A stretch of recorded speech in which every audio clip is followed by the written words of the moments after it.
Who is the best pick in SoloQ Pokemon Unite? To answer this question, we need to consider a number of variables, win rates, and builds. First things first, what makes a Pokemon actually good in this game? I personally think in the case of a solo or duo Q pick, it's a mixture of 6 variables. Number 1, does your Pokemon have a clear role in the team? If it doesn't have a clear role and can't complement other Pokemon, I just don't think it can be the best pick. Secondly, does your Pokemon have a good early power spike? Having the lead at the Rayquaza fight in a game of Pokemon Unite really helps your team because it allows you to just defend the objective rather than take it. A Pokemon that has a strong early game will help make this happen more frequently. Thirdly, how good is the Pokemon's mobility?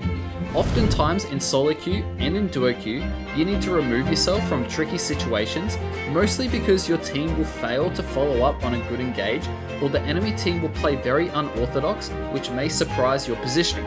Escaping tricky situations will keep you alive, so skills with dashes or hindrance resistance is going to be preferable.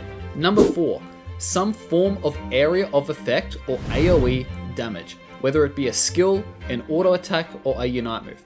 Area of effect damage is tremendously helpful at defending goal zones and winning Rayquaza fights, so I think it's an important variable to consider when we're thinking of the best SoloQ pick. Number 5, a Unite move that can change the game, change the fight, or provide great value for the team. This is often the downfall of a Pokemon, for example, Blaziken. The Unite move has great utility throughout the match, but it won't provide that big value in those bigger moments.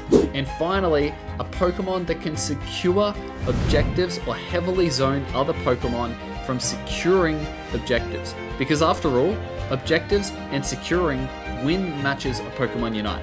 So this is probably the most important variable to consider when we're selecting our top pick. Consider the roster.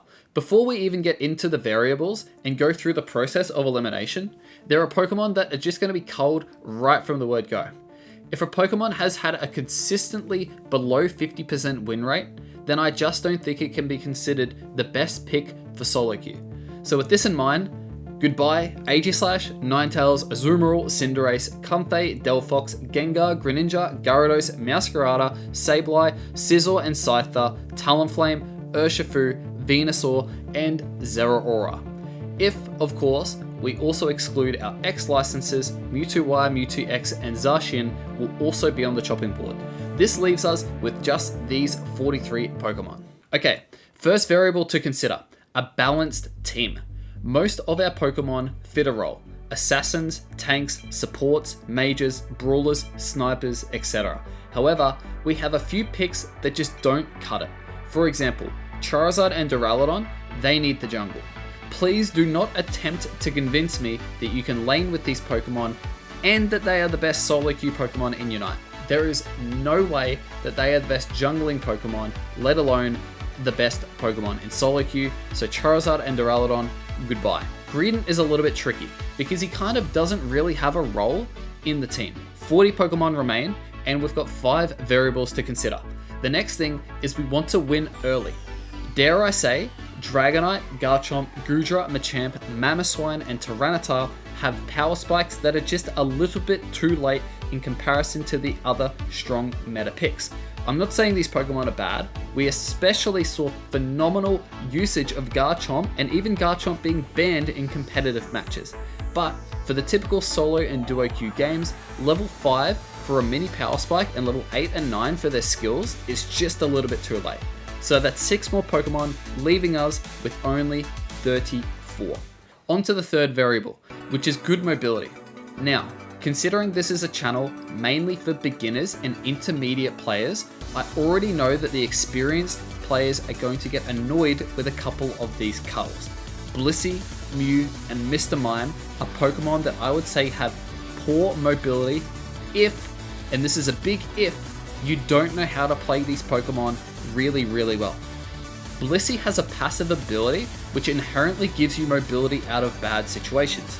Mew requires serious skill, and Mr. Mime requires great positioning with your walls and optimal positioning to escape bad situations. So with that said, for our beginners, goodbye to these 3. However, some more Pokemon on the list have poor mobility.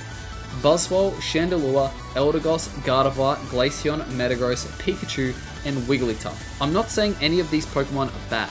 I'm saying in a game of Solo Q, you might be punished for using these Pokemon. Buzzwole is a fantastic pick, probably the best top laning Pokemon in the current game. However, it's really hard to get yourself out of bad situations if you don't know how to use this Pokemon, regardless of if it's your fault for being in the situation or not. Sometimes, in our games, you just need to escape, and these picks are going to let you down. So 11 more picks, getting culled, leaving us with just 23 Pokemon.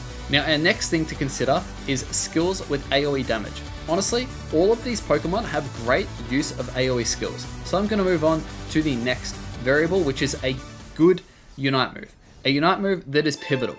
This is goodbye to Blaziken, Cramorant, Decidueye, Dodrio, Lucario, Snorlax, Sylveon, Serena, and Zoroark. These 9 picks are great, but they struggle to get the big values in the big moments from their Unite moves. So this leaves us with 14 top picks. Absol, Blastoise, Clefable, Crustle, Dragapult, Espeon, Hooper, Inteleon, Lapras, Leafeon, Mimikyu, Slowbro, Trevenant, and Umbreon. As said, securing is hands down the most important part of Pokemon Unite. If you can't zone enemies away or get big secures, then I just don't think you can be considered the best pick for Solo Q. So with this said, I'm going to have to cull a couple of these Pokemon. Clefable, Dragapult, Lapras, and Mimikyu. They just lack the big secure and the ability to zone. They are fantastic Pokemon. Clefable is probably the Pokemon we're going to see banned the most when draft comes out. However, this is a Solo Q pick, so it's going to leave us with 9 Pokemon to consider. I'm going to go through these one by one. Absol. Absol is a great pick for the jungle. You can flex into the lane if you're capable. However, I just think securing with Absol using the Unite move is a little bit random. It's a little bit of a gamble, RNG you could say. So for Absol, I think it's farewell, leaving us with 8 picks.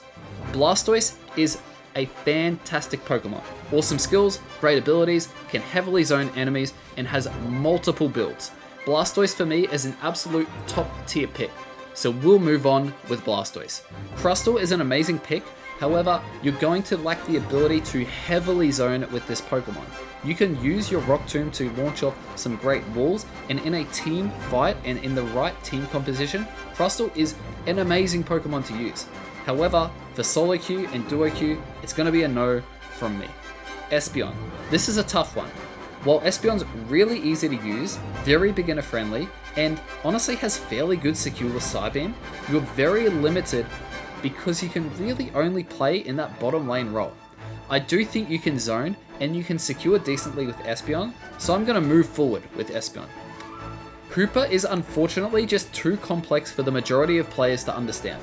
Hooper is reliant on the skills of other players. With time, I think Hooper is going to become one of the best picks, if not the best pick in Solo Q and Duo Q for ranked. However, for now, he's a very strong pick, personally one of my favorites, but not the best Solo Q pick. Inteleon has an incredibly high skill ceiling, and it requires team vision with positioning. So this is too much of a tough ask in your Solo Q matches. Unfortunately, Inteleon just can't be considered the best in Solo Q with such reliance on your team. Leafeon is an amazing pick. It's got good early game, it's got great range, it's got good secure, and it is super flexible in the top lane, bottom lane, and in the jungle. Leafeon is definitely moving forward. Slowbro has that Unite move that can heavily zone, along with Surf. Otherwise, it's a little bit tricky to make a case for Slowbro, so I'm going to move him on. Trevenant and Umbreon are incredible picks, heaps of zoning potential, and are super tanky and easy to use. This leaves us with 6 top picks. Leafeon, Slowbro, Blastoise, Espeon, Trevenant, and Umbreon. Here we have got 4 defenders, 1 speedster, and 1 attacker. All of them are very easy to use, they're super flexible, and they've got a great kit for Solo Q. However, there can only be one best pick for Solo Q. So let's start by eliminating the worst of the best tanks. Blastoise, Trevenant, Umbreon, and Slowbro are all fantastic picks. They can all flex into multiple different roles, but if we were to pick the best of the best, I just think it has to be Blastoise.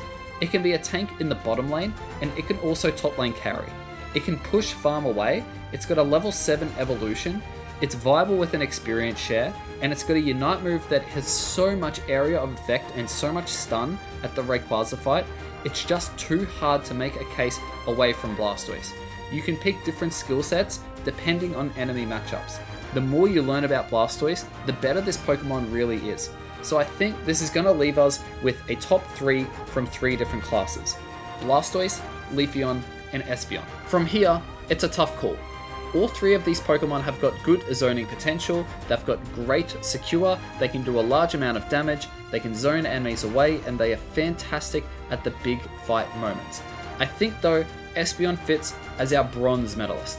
The inability to choose your target with stored power makes it tough to say it's the best because it lacks that very, very high skill ceiling.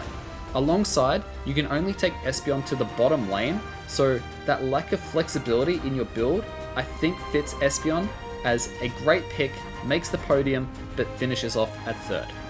As for Blastoise and Leafeon, Blastoise, in my opinion, just has to be the winner. Blastoise is such a fantastic Pokemon, it has such great carry potential in the top lane.